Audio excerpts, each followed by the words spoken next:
Hello viewers, welcome to textile guidelines. आज की हमारी इस वीडियो में हम कुछ वर्क एग्जांपल्स देखेंगे 7E की और एग्जाम्पशंस। इससे पहले हमने देखा सेक्शन 7E 2022 फाइनेंस एक्ट में इंट्रोड्यूस हुआ था कि लोग इसको अनफेवरेबल क्यों समझ रहे हैं।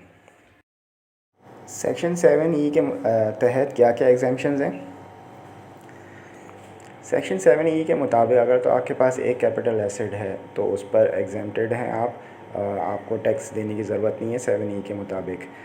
उसके बाद आप अगर कोई बिज़नेस प्रेमिसेस उस पर रन कर रहे हैं, आपके पास आप फाइलर हैं, आपके पास एक प्रॉपर्टी है, तो उस पर भी टैक्स एप्लीकेबल नहीं है। इसके बाद आपके पास कोई एग्रीकल्चर लैंड है तो उस पर भी टैक्स एप्लीकेबल नहीं है, एक्सक्लूडिंग फार्म हाउसेस पे हो सकता है। इसके बाद आपका जो अगर कोई शोहदा है या पाकिस्तान आर्मी से या फेडरल या गवर्नमेंट के इदारे से ताल्लुक़ रखते हैं, उन पर भी एप्लीकेबल नहीं है 7E। इसके बाद आ जाता है कि इनकम, अगर आपने प्रॉपर्टी से इनकम हो रही है और वो आप ऑलरेडी टैक्स पे कर चुके हैं तो उस पर भी एप्लीकेबल नहीं है 7E। इसके बाद आप कोई प्रॉपर्टी एक्वायर करते हैं और 236 के मुताबिक आपने टैक्स पे किया है तो उस पर भी एप्लीकेबल नहीं है। इसके अलावा फेयर मार्केट वैल्यू जिस प्रॉपर्टी की 25 मिलियन से कम है, एग्रीगेट मतलब दो प्रॉपर्टी हैं और 25 मिलियन से कम है, या एक प्रॉपर्टी 25 मिलियन से कम है, उस पर भी टैक्स नहीं है। इसके बाद capital asset own by government, वही बात हो गई, इस पर भी टैक्स नहीं है। इसके बाद कैपिटल ओन बाय मतलब अगर आप कंस्ट्रक्शन वगैरह के लिए, लैंड डेवलपमेंट के लिए प्रॉपर्टी है आपकी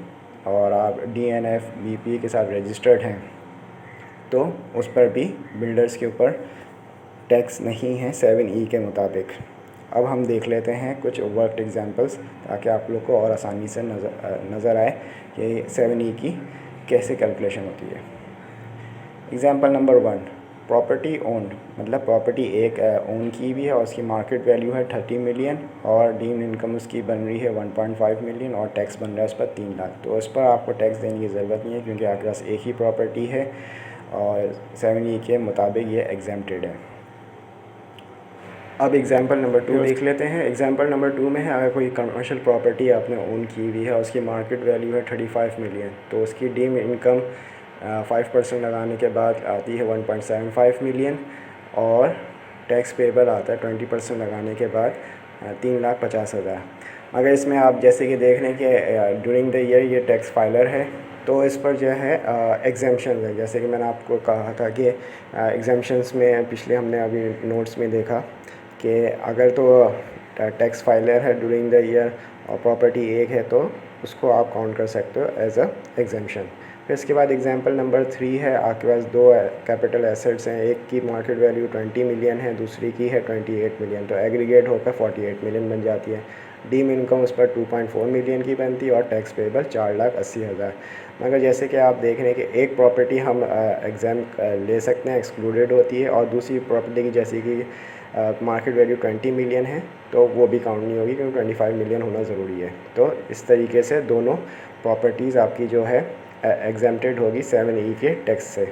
उसके बाद एग्जांपल नंबर 4 देख लेते हैं। उसमें भी आपके पास दो कैपिटल एसेट्स हैं, एक की वैल्यू है आपके पास 30 मिलियन है और दूसरी 28 मिलियन। तो एक प्रॉपर्टी के हिसाब से अगर आपकी एक कैपिटल एसेट है वो तो एक्सक्लूड हो जाएगी, मगर दूसरी की जो वैल्यू है 28 मिलियन उसको उस पर आपका टैक्स लगेगा। उस पर टैक्स लगेगा, जैसे आपने 28 मिलियन ले लिया तो उसकी 1.4 आपकी डीम इनकम बन गई और टैक्स पेबल उस पर हो जाएगा 280,000 मतलब 2,80,000 बन जाएगा 20% के हिसाब से।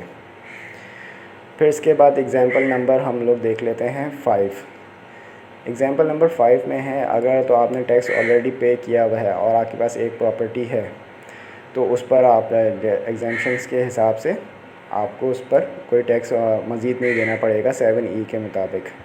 तो ये कुछ एग्जांपल्स थी और एग्जेम्पशंस थी 7E के मुताबिक। तो होपफुली आप लोग के लिए काफ़ी इन्फॉर्मेटिव वीडियो रही होगी। तो काइंडली इस चैनल को सब्सक्राइब कर दें ताकि आने वाले वीडियो से अपडेटेड रहें।